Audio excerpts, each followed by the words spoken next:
Good afternoon बच्चों। आज आपकी 11th क्लास की हिंदी की ये जो लास्ट कविता है ये हम पढ़ने जा रहे हैं। इसका नाम क्या है? आओ मिलकर बचाएं। आप लोगों को उम्मीद है कि पहले की सारी कविताओं के अर्थ आपने समझ के प्रश्नोत्तर कर लिए होंगे, क्योंकि मैंने बराबर आपको वीडियो बनाकर भेजा और लिंक भेजी है प्रश्नोत्तर के लिए। ठीक है। अब ये जो निर्मला पुतुल की कविता है, बटोर पृथ्वी की पूरी ऊर्जा, उठेगा धीरे धीरे ज़मीन से, ज़मीन पर गिरा आदमी और अपने लड़खड़ाते कदमों से नापते दूरियां पहुंच जाएगा वहां जहां उस जैसे तमाम आदमियों पर बहस चल रही होगी। मतलब कि व्यक्ति जो है अपनी लक्ष्य को प्राप्त कर लेगा। इस तरह की आशावादी कविता की कवयित्री है ये। इनकी प्रमुख रचनाओं के नाम नगाड़े की तरह बजते शब्द और अपने घर की तलाश में, ये दोनों नाम आप याद कर लेना। इनका आदिवासी परिवार से संबंध है, क्योंकि इनका जन्म झारखंड में हुआ है। संघर्षमय परिस्थितियों में ये रही। नर्स बनने पर आर्थिक कष्टों से मुक्ति मिल जाएगी, ऐसा सोचकर इन्होंने नर्सिंग में डिप्लोमा भी किया और काफ़ी समय बाद इग्नू से स्नातक की डिग्री भी इन्होंने प्राप्त की, है ना। ये सब इनके जीवन से संबंधित थे। तो आपको जीवन परिचय में से कुछ ही चीज़ें विशेष पूछी जा सकती है ऑब्जेक्टिव में, बाकी तो इस रचना के बारे में ही आपको करना है। पुरुषों का वर्चस्व, स्वार्थ के लिए पर्यावरण की हानि, शिक्षित समाज का दिक्कुओं और व्यवसायियों के हाथों की कठपुतली बनना आदि वे स्थितियां हैं जो पुतुल की कविताओं के केंद्र में है। वे आदिवासी जीवन के कुछ अनछुए पहलुओं से कलात्मकता के साथ हमारा परिचय कराती है और संथाली समाज के सकारात्मक और नकारात्मक दोनों पहलुओं को बेबाकी से सामने रखती हैं। मतलब आदिवासी है ये, तो आदिवासी जीवन से हमारा परिचय ये कराती है ना, कलात्मकता के साथ, और दोनों पहलुओं को रखती है। संथाली समाज की है ये, जहाँ वहाँ उस समाज में सादगी, भोलापन, प्रकृति से जुड़ाव, कठोर परिश्रम करने की क्षमता, ये सब चीज़ें जैसे उसमें है वैसे उसमें कई नकारात्मक भी है, जैसे अशिक्षा, कुरीतियाँ, शराब की ओर बढ़ता झुकाव, ये सब उसकी नकारात्मकता है उस संथाली समाज की, तो जिसका उन्होंने वर्णन किया है। तो आओ मिलकर बचाएं, इस कविता में सकारात्मक और नकारात्मक दोनों पक्षों का चित्रण हुआ है। बृहत्तर संदर्भ में, मतलब बड़े संदर्भ में देखा जाए तो ये कविता समाज में उन चीज़ों को बचाने की बात करती है जिनका होना स्वस्थ सामाजिक प्राकृतिक परिवेश के लिए ज़रूरी है। मतलब कि जिन चीज़ों का होना ज़रूरी है उनको बचाने की ये बात करती है। प्रकृति के विनाश और विस्थापन के कारण आज आदिवासी समाज संकट में है, जो कविता का मूल स्वर है। मतलब आदिवासी लोग प्राकृतिक वनों में रहते हैं। वनों के नष्ट होने से आदिवासी समाज की जो परंपराएं हैं वो संकट में पड़ गई है। तो इसका हिंदी रूपांतर संथाली भाषा से अशोक सिंह ने किया है। मतलब इन्होंने संथाली भाषा में जो कविता लिखी थी उसका हिंदी में रूपांतरण, ट्रांसलेशन अशोक सिंह ने किया है। ठीक है, ये आपको समझ में आ गया किस बारे में है? संथाली समाज के बारे में है। उसमें जो अच्छाइयाँ हैं, बुराइयाँ हैं, वो इस कविता में बताई है। अपनी बस्तियों को नंगी होने से, शहर की आबो हवा से बचाएं उसे। मतलब जो बस्तियां हैं वो कैसी हो रही है? नंगी हो रही है, क्योंकि बस्तियां उजड़ रही है। उजड़ क्यों रही है? क्योंकि जंगल कट रहे हैं और वहाँ पर क्या बन रहे हैं? शहर बन रहे हैं। तो शहर की आबो हवा से बचाएं उसे, मतलब उसे हमें बचाना है। बचाएं डूबने से पूरी की पूरी बस्ती को हड़िया में। हड़िया किसे कहते हैं? नीचे जो है इसके शब्दार्थ दिए हुए हैं, है ना। आप लोग देखना, शब्दार्थ में दिया है। तो पूरी बस्ती को हम क्या करें? बचा लें डूबने से। अपने चेहरे पर संथाल परगना की माटी का रंग, भाषा में झारखंडीपन। मतलब संथाल जो परगना है उसकी माटी का रंग अपने चेहरे पर जो भाषा में चेहरे पर जो लगा है, संथाल परगने की मिट्टी का रंग जो है चेहरे पर, और हमारी भाषा में जो झारखंडीपन है, मतलब झारखंड का जो एक विशेष भाव है, ठंडी होती दिनचर्या में जीवन की गर्माहट। हमारी दिनचर्या ठंडी होती जा रही है क्योंकि हमारे समाज की क्या हो रही है, अब दुर्गति होने जा रही है, हमारा समाज नष्ट होने जा रहा है, जीवन हमारा गर्म होता जा रहा है संघर्षों के कारण। मन का हरापन, भोलापन दिल का, मतलब हमारा मन हरा है और दिल कैसा है, भोला है।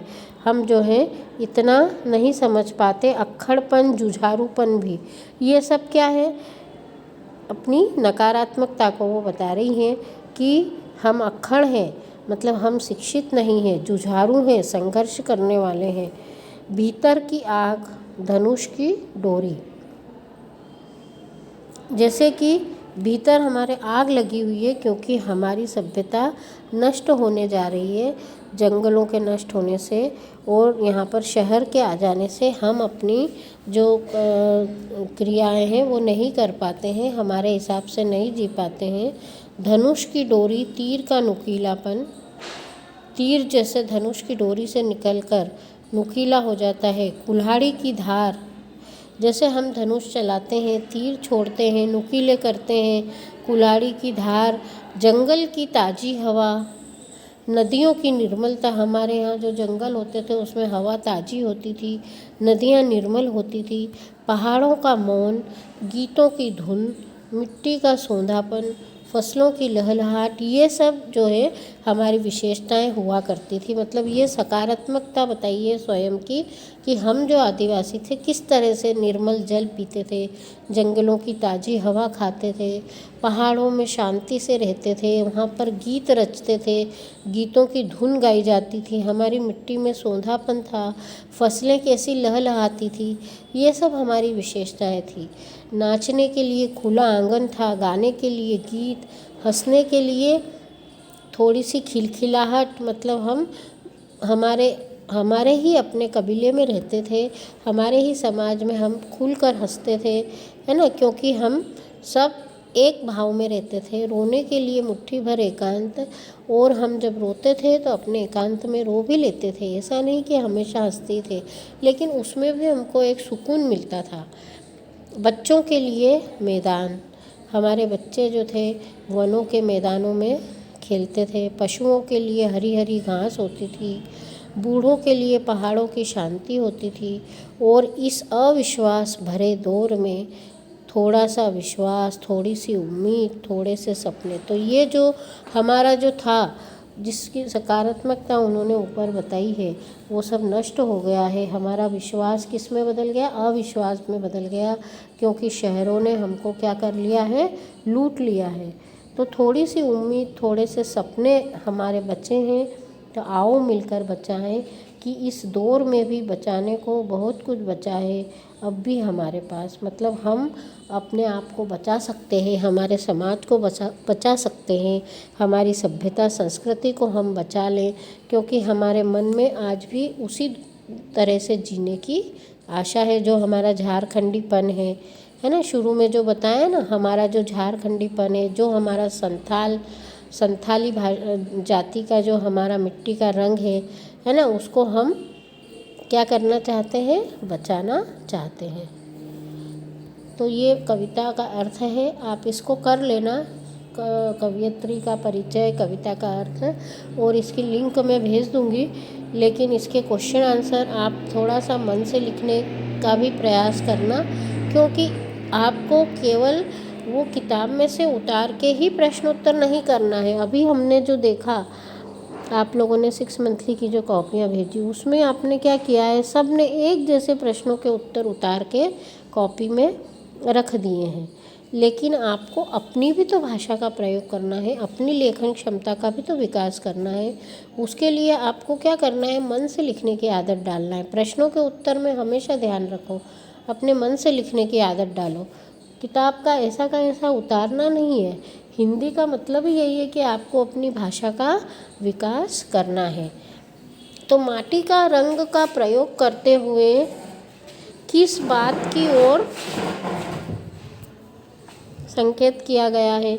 माटी से यहाँ पे तात्पर्य किस बात से है कि हम अपनी मिट्टी, मतलब हम जिस तरह से बड़े हुए हैं, हम उस रंग को बनाए रखें। जैसे हर व्यक्ति अपना बचपन जीता है, उसका अपना एक ढंग होता है, तो माटी के रंग से मतलब है अपना एक ढंग, अपनी एक अलग रीति रिवाज, अपना एक अलग पारंपरिक प्रयोग, है ना। झारखंडीपन से भी यही तात्पर्य है।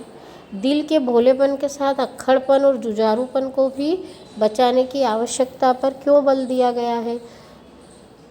तो दिल तो भोला है, लेकिन वो अपने अक्खड़पन, मतलब वो जो अठखेलियाँ करते हैं भोलेपन से, है ना, उनको परवाह नहीं होती। शहरों में जैसे लोग एक दूसरे से क्या करते हैं, दिखावा करते हैं, तो वो उनको पसंद नहीं है, क्योंकि वो जो अक्खड़पन है उसमें जीने की क्या छुपी हुई है, मस्ती छिपी हुई है, जीवन का आनंद छुपा हुआ है। और जुझारूपन से क्या तात्पर्य है? अपने जीवन के लिए, आगे बढ़ाने के लिए संघर्ष करना। वो एक चीज़ जैसे शहरी लोगों में कम देखने को मिलता है जुझारूपन। वो बहुत जल्दी निराश हो जाते हैं, दिखावे से परेशान हो जाते हैं, वो बहुत जल्दी किस में आ जाते हैं, डिप्रेशन में, तनाव में आ जाते हैं। तो इस तरह से आदिवासी लोग नहीं आते, क्योंकि वो अपनी मस्ती में रहते हैं, उनको दिखावे की परवाह नहीं होती है ना। वो जुझारू हैं, वो क्या कर लेते हैं, संघर्ष कर लेते हैं। तो ये जो उनकी विशेषताएं हैं वो उनको बचाना चाहती हैं कवयित्री। तो ये बहुत अच्छी बात इसमें बताई है ना। अब कौन सी बुराइयों की ओर संकेत किया है? बुराइयाँ क्या है? बुराइयाँ में भी वही है कि वो जो है क्या नहीं कर पाते, शिक्षित नहीं है ना। नंगेपन है उसमें, मतलब शहरी लोग जैसे बन ठन के सुंदर तरीके से रहते हैं वैसे नहीं रह पाते, शिक्षित नहीं हो पाते, है ना। अपन खुद कमा के नहीं खा सकते, गरीबी है उनमें, है ना। जो कविता में जो बातें बताई है वो इसमें होता है। ठंडी होती दिनचर्या, उनकी दिनचर्या कैसी होती, ठंडी होती है, क्योंकि वो कुछ कर नहीं पाते, मतलब जैसे शहरी लोग कर पाते हैं वैसे वो नहीं कर पाते। तो ये सब क्या है, उनकी निगेटिविटी है। तो इसकी लिंक मैं भेज दूँगी, आप उसके क्वेश्चन आंसर लिख लेना।